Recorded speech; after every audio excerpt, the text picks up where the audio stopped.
An alarming 94% of people report that procrastination negatively affects their overall happiness. Its consequences are far-reaching, from increased stress and depression to negatively impacting our financial well-being. But what if overcoming it isn't as hard as we think? Let's dive into the science of procrastination and uncover the 5 proven methods to overcome it for good. Why do we procrastinate so much? Time magazine famously dubbed Bill Clinton a chronic procrastinator due to his speeches turning into harrowing last-minute cut-and-paste sessions. His vice president, Al Gore, confirmed this when he described Clinton as punctually challenged. It seems that very few of us are immune to constant bouts of procrastination despite its detrimental impacts on our well-being. So why do we keep sabotaging ourselves? At the core of the problem lies a tug-of-war in our brain between 2 key areas: the limbic system and the prefrontal cortex.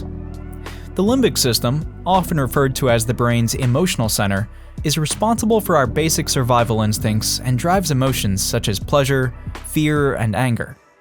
This system urges us to seek immediate gratification and avoid discomfort or pain, like reaching for a warm blanket when you're cold to gain comfort quickly. The prefrontal cortex is the brain's planning and decision-making hub, enabling us to set goals, consider the future consequences of our actions, and exercise self-control, like managing our finances to save for retirement or adhering to a workout regimen to improve fitness. When we consider undertaking a task, especially one that doesn't offer immediate rewards, these 2 systems can clash. If the limbic system gains the upper hand, procrastination ensues. This self-regulation failure is your limbic system choosing short-term emotional repair over long-term goal pursuit. Think about the last time you delayed a task. Were you avoiding the task itself, or were you avoiding the negative emotions associated with it, like boredom, anxiety, or frustration? Dr. Piers Steele introduced the concept of time inconsistency in our decision-making processes. This term refers to the tendency of the human brain to prioritize immediate rewards over future benefits, even if the future benefits are significantly larger, also known as hyperbolic discounting. What are the negative impacts on us? Hunter S. Thompson once wrote, "A man who procrastinates in his choosing will inevitably have his choice made for him by circumstance." Studies have shown that our decision to voluntarily delay tasks will heavily impact us and can lead to increased stress levels, increased depression and anxiety, poor physical health, poor financial well-being, lower life satisfaction, and strain on our personal relationships. In fact, it can lead to a self-fulfilling cycle where procrastination leads to stress, which in turn leads to more procrastination, a spiral that's hard to break out of. So, are we doomed by our biology to procrastinate forever? Or is there a way to put an end to its negative effects and overcome it for good? 5 proven methods to end procrastination.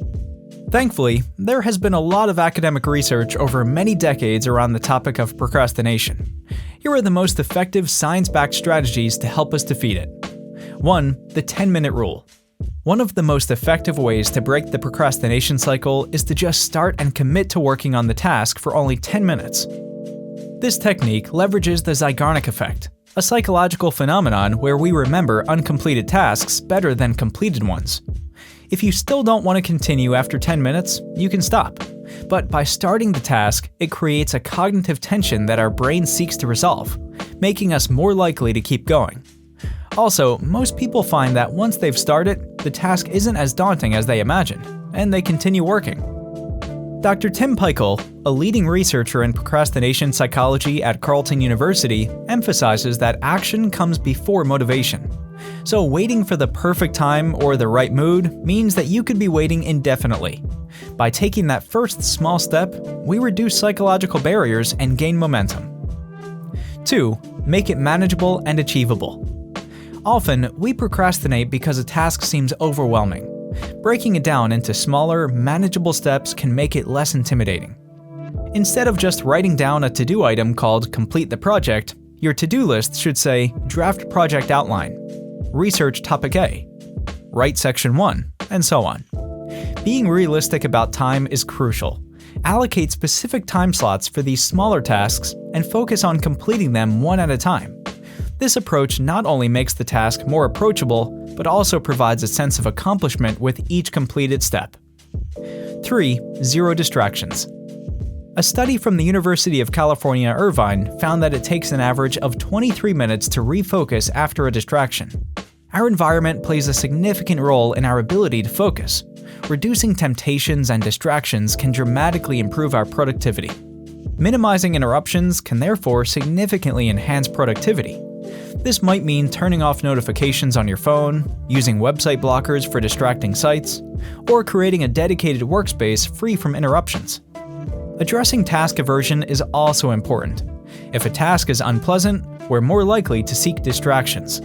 By modifying your environment to support focus and scheduling short breaks as rewards, you can make it easier to stay on task. 4. Pre-commit to the task and identify the why. Implementation intentions are a powerful tool for bridging the gap between intention and action. This involves planning the specifics of when, where, and how you'll perform a task. For example, I will write the introduction of my report at 9 a.m. in my home office tomorrow. But it's not just about the how, it's also about the why. Understanding the underlying reasons for a task enhances motivation. Visualize the success and benefits of completing it. If you're studying for an exam, picture yourself understanding the material thoroughly and achieving a great score. This aligns your actions with your broader goals and values, making it easier to commit. Studies by Dr. Peter Gollwitzer have shown that implementation intentions significantly increase the likelihood of goal attainment. By specifying the context in which you'll act, you're more prepared to seize the moment when it arises. And 5. Deal with negative emotions. At the heart of procrastination often lies the fear of failure or self-doubt. Dealing with these emotions is essential. Practicing self-compassion can make a significant difference. Forgive yourself for past procrastination. Beating yourself up only adds to the stress and decreases motivation. Consider the advice of Dr. Kristen Neff, who suggests treating yourself with the same kindness and understanding you would offer a friend. By acknowledging your feelings without judgment, you reduce their power over you, making it easier to move forward. Will these work for you? These strategies sound good, but will they work for you? Like any endeavor, there will be setbacks. But the research has shown that these methods can rewire our habitual responses, making procrastination less of a default behavior. The key is consistency and patience. Procrastination is a habit formed over many years, so overcoming it won't happen overnight. Making small, incremental changes will lead to significant improvements over time. So the next time you find yourself avoiding that important task, remember, just start, even if it's only for 10 minutes.